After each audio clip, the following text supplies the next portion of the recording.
Today we're going to dive into one of the most beautiful and, frankly, mind-bending stories ever written. It's called The Conference of the Birds, and it's a masterpiece of Persian poetry from way back in the 12th century. Now, on the surface, it's a story about a journey. But as you're about to see, the real destination isn't some place on a map. It's a place deep inside the soul. So I want you to just hold this question in your mind as we go. It's pretty much the key that unlocks the whole thing.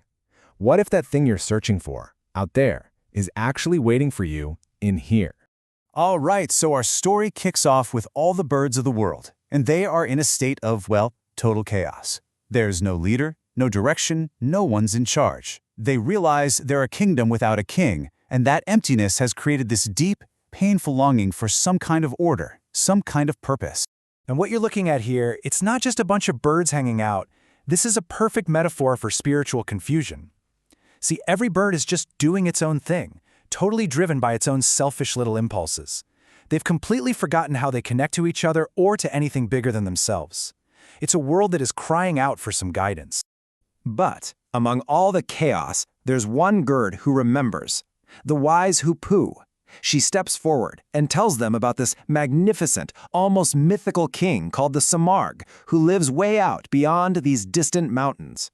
And she calls on all of them, every single bird, to join her on a dangerous journey to find him. Now you gotta understand, the hoopoe isn't just some random bird. She's got credibility. The story tells us she was a companion to the wise King Solomon, so she's seen the world, she knows the way. But she makes it crystal clear, I can't do this alone. This has to be a group effort. It's a collective quest, or it's nothing at all. So what sparked this whole crazy idea? Well, get this. It was a single feather. The legend says that one night, just one feather from the Simurgh's wing fell down in the middle of China, and its beauty was so otherworldly that it ignited this intense desire to find its source. That one feather was all the proof they needed that the Simurgh was real, and it became the catalyst for this whole epic search. So you'd think the birds would be pumped, right? A chance to meet their one true king?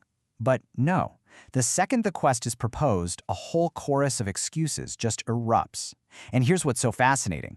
The obstacles aren't lions or tigers or bears. The real obstacles are the birds' own internal fears, their attachments, their weaknesses. And man, do they sound human.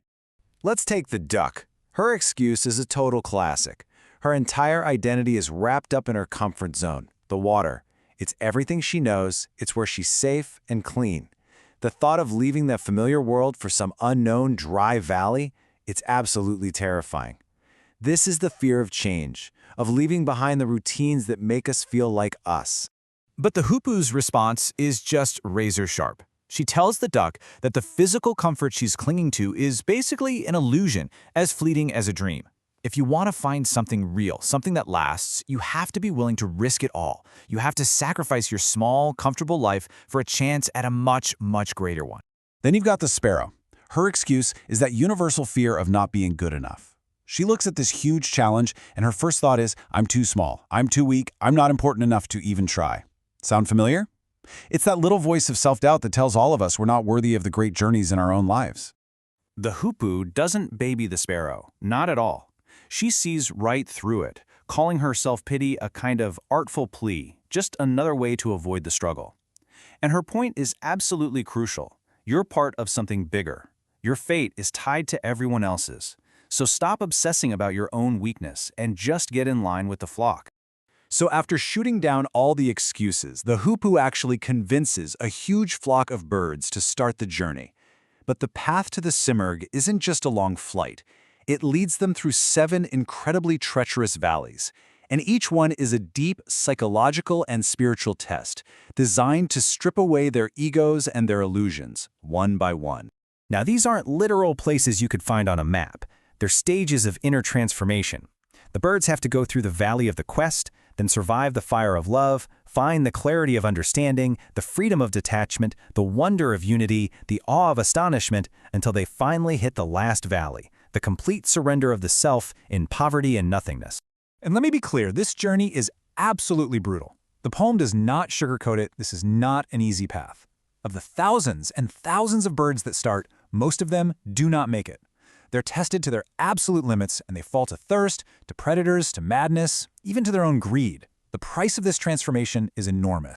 After years of struggle, after unimaginable loss, a tiny, ragged group of survivors finally makes it through the 7th Valley. They're standing at the gates of the Simurgh's court, ready, at long last, to meet the king they sacrificed everything to find. So out of the thousands upon thousands who started this journey, full of hope and dreams, only 30 birds are left standing. Just 30. And this is where the poem delivers its absolutely breathtaking twist. The name of the king they were looking for, Simurgh, it's a play on words. In Persian, Si means 30, and Morgh means birds. The name of their destination, this whole time, was literally a description of them, the 30 birds. So when they finally look for their king, they're shown a mirror, and in it they don't see some separate, all-powerful ruler, they see themselves. They realize that the divine king they had been seeking was never some external being. It was the collective, purified soul of their own group, their own transformed selves reflected right back at them in each other's faces. The birds had to go through the whole grueling journey just to become worthy of a truth they already were. And the poem's message is just as powerful today as it was centuries ago. Which, of course, brings us back to you. The birds sought a king, but they found themselves. So what journey do you need to take to find you?